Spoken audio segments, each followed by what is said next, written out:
Hello, everybody. Welcome back to The Takeaway.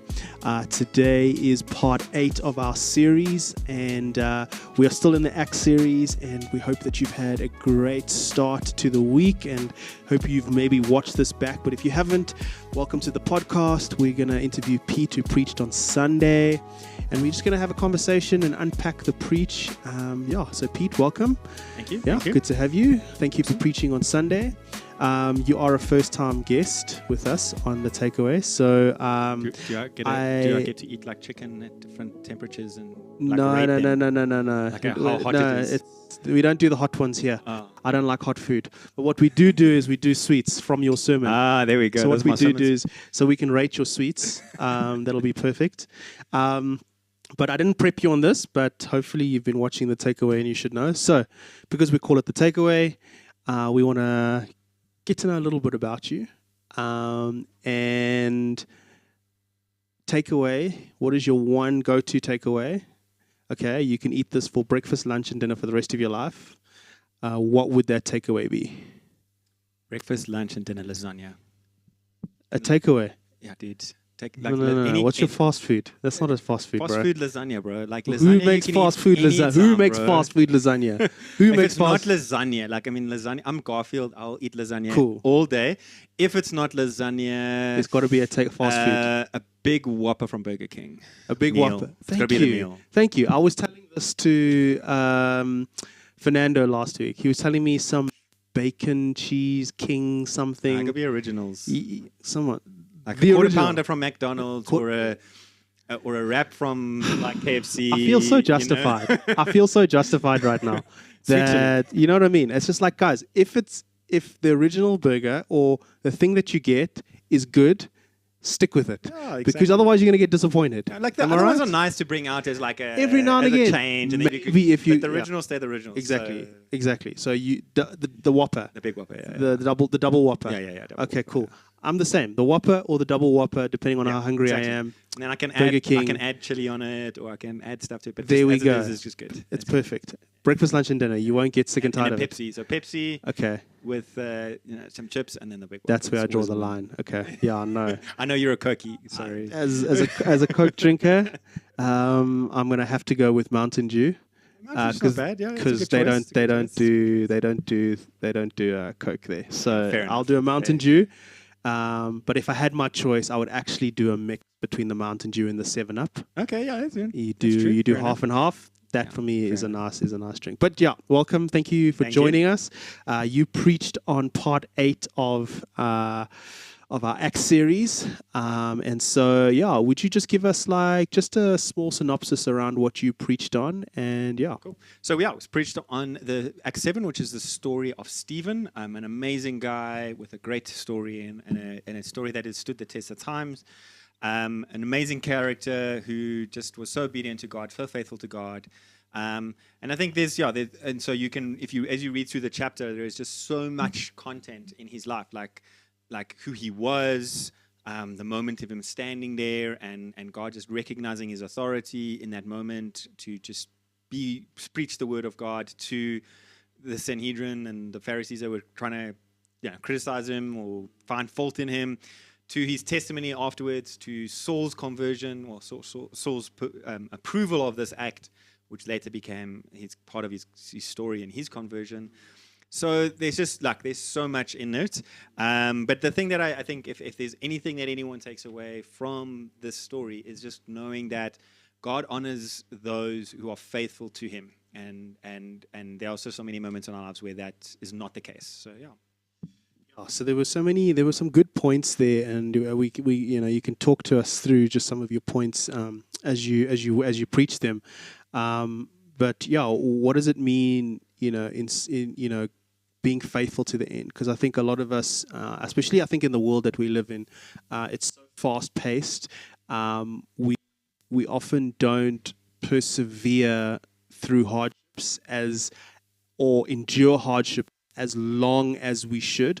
And I mean, there was a quote that you kind of said at the end, which kind of tied into what Fernando had said the week before about, persecution and all of that stuff, not the absence of, God, but actually, that might be the time when he is the closest, he is and so those things. So like, talk us through some of the points that you kind of like were so I think important. when it comes to Stephen's life, again, like what Yeah. we forget is that that some people will face, like, it's very easy to like separate him and say like it's like the severe things, the people that are burnt at the stake, or who literally give up their lives for Jesus, and then to say, well, that's not relevant for me because I'm in business in South Africa and it's not the same, or that doesn't apply to my family, or that doesn't apply to me on the paddle or soccer field, or like, so.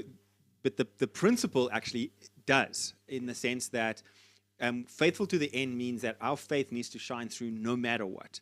And sometimes we can really focus on the consequence. And it's like we can justify it, and we can be like, well, in business, I need to earn a salary and unemployment is really high. So I can't stand up against my boss when he says something, and it's not going to be that much. Or I'm just going to tell a little white lie to my child, or I'm going to, it's just a game. So if I cheat in my game, it's not that serious, it's not like life or death. And I think that's where people miss the point, is that we got to shine Jesus no matter what. We've got to be faithful, and then not concentrate on the consequence. It's like, maybe God rewards you in that, and maybe you get favor in your business, or favor in your family, or favor in lots of different things. But maybe there's a cost, and maybe you will lose your life, or maybe you will lose your job, or maybe you will face something. And so I think different people we need to be faithful in our beliefs. If we aren't strong in our beliefs, we need to learn those or work on that. But we've got to be faithful, irrespective of the consequence, because God is going to be with us no matter what happens, positive or negative. Yeah, and like, speaking about God being with us, I mean, there's a quote that you were saying from John Piper, that God is always doing 10,000 things in our life, and we must be aware of 3 of them. So it's having that awareness that even though you're going through these things, and like what you've just said, it's being aware that he's with us.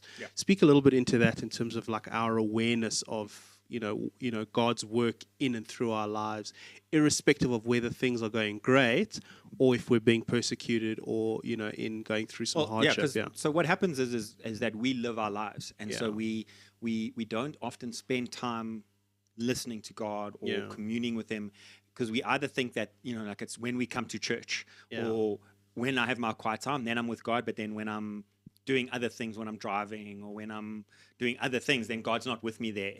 And God is with you there. And God is working through those moments. And so I think, it's realizing that we are called to live as an example all the time, in all our situations, in all the things that we're doing. And that God is working. And again, what happens is we think that it's about us. So, I've got cancer, or my finances are a mess, or whatever, and so then you can be so insular and thinking about you, but God is still at work, and He's doing other things, and maybe as terrible as it is that you're sick, or that your finances are wrong, God can use that to glorify Him, to glorify the situation, and there may be a testimony that is to come. We don't know, and so we've got to just be faithful. We've got to stick to what God is asking us to do. Are you praying for your sickness? Are you praying for others? Are you still serving despite your sickness or your finances? Are you trying to do the things that God is saying? Like, are you going to the doctors, and are you working on your budget? Are you doing those things that you're supposed to be doing? And not concentrating on just the end, because God is at work. And we think that God is not at work because He didn't heal me, or because I'm not rich. And that's not the case. No, I love what you're saying there. Reminds me of is it Romans or Hebrews, where He says He works all things out for the good of those who are loved and are called according to His purposes. And so, like, He's going to use the good and the bad. He's going to use all circumstances for His glory. And because we've submitted our lives to Him, we've got to be okay with the fact that He's not just going to use our highlight reels. He's not going to use our best sermons. He's not only going to use when we don't. It's great that when we're living a faithful life, when we're shining for Him, that He uses us. But sometimes our highlight reel, that glory phase may not be applicable to help somebody else. And so sometimes our suffering is what makes, and God working through our suffering and in our suffering is what he can use to help other people. You know, even our sin. So Yeah. like we're not perfect. We are Yeah. going to do wrong things, and Yeah. and as we do those wrong things, it is. Are we taking those things and learning from them? Are we trying to be better? Yeah. And are we allowing God to change us? And Yeah. so again, I mentioned, and I think Paul will share that in a few weeks' time when we get to Saul's conversion. But Yeah. Saul was there condoning the Yeah. death and the martyrdom of Stephen. Yeah. So this is a guy that's like in the moment of his sin. Yeah. And this is a guy that we recognize for his goodness and for his faithfulness to God. Yeah. So like, how do you put those two together? And that's the glory where God Yeah. comes in, is that Yeah. God can change anyone, Yeah. anything. And even the Yeah. things you're doing wrong, he Yeah. can change you and bring I glory mean, to you himself. look at the beginning of Paul's. I mean, you look at the beginning of Saul and Paul's story, like you're saying, like Paul at the time when he was Saul, he was holding the coats of the people, you know, that were stoning people and stoning Stephen. And so, when he starts traveling and he starts, preaching, people are astounded because they know him for what he was doing. Yet Yes. he's preaching the very thing he was.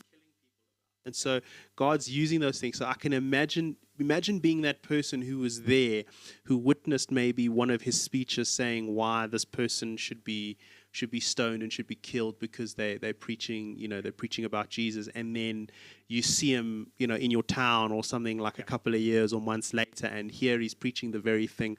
I mean, that must be a shock for you. And now all of a sudden, that maybe would be your point of reference for actually going, well, maybe he's true, like this God that, so. And that's it. Like in our contemporary lives, maybe you've been the one that's done dodgy dealings in business, or cut a corner, or made money ruthlessly, through the costing of other people's lives or other people's things. Like sometimes we can be so caught up on, well, God can't use me now. Like God can. And he may call you to be restorative in that. Like Paul had to face persecution. He had to face suffering. He faced stonings and beatings and all of that because he was part of that. So the consequence may not be taken away, but God will use you. Maybe you go to prison for the things you were doing. But owning up to that fact and walking in glory with God and going to jail, as terrible as that is, we can't be fearful of it because God will still use you in that place, in that season. And that's what, like, I think, again, it's being faithful to that. Being faithful to the end, no matter what. And I mean, what you're saying there is you're speaking into like one of your other points, which is obedience to God. And I think it's so important that there was a speech that you said about that Leonard Ravenhill that said, if you please God, it does not matter whom you displease. And if you displease God, it does not matter whom you please. I think that's so important that, like, it's not, ultimately it's about obedience to God. And if we're putting majority of our fear or trust in men and people, then we often miss what God is actually calling us to do, and we end up, going down the wrong line because we're not doing what God's called us to do. So, and I think, again, like on that point, is that there's so, like, it's a whole sermon on its own. Because being obedient is hard, because one, to be obedient, you have to listen. So you have to listen to what God is saying. Two, you need to measure what God is saying. So, like, is God saying it, or is it my pride, my fame? So I think God is saying something, or I believe God is saying something. But when the rest of the world doesn't say that. So, like, it is easy to say, well, it's, the theory is right where we can say, I will please God no matter what. But we can actually do it so badly that we, like, write off churches or write off people because they're like, oh, well, God has called me to, give up my marriage because and go and do this thing for God. Like, would God say that? Like, so, like, is that you speaking, or is it God speaking? But if God is saying that, like, if God is saying resign from your business, or give up your house, or travel across the world, or give money to a homeless person, like, what is it that you're going to do? And if you do those things, then are you being obedient? And it may cost you, and then we measure the cost and think whether that's God or not. But it shouldn't be. Like, we should just do the things that God has called us, no matter what.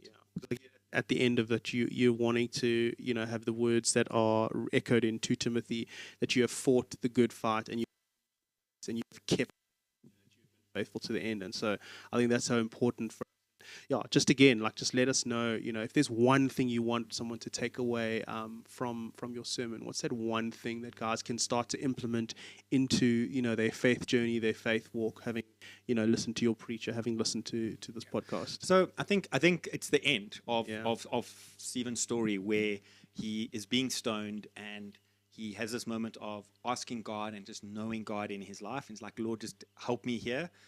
2, he prays for those that are like stoning him. And he's like, please forgive them for what he's doing. So he offers forgiveness right in that moment of like stones hitting him, which is just astounding. Yeah. And then it's that Jesus welcomes him home. Like he dies, and Jesus is not just sitting there.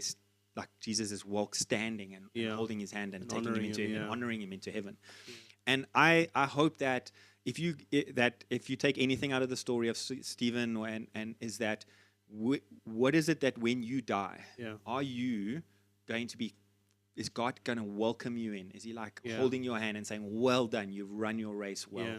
Like, is he going to be impressed by the businesses or the families or the things you've done, or is he not going to be pleased? Yeah. Like, is he going to honor you for being faithful? Yeah. And I just hope that people have that moment where they're living their lives in a way that says, when I die, none of what's around me will be there. Jesus will be there. Yeah. And I want Jesus to welcome me in. Yeah.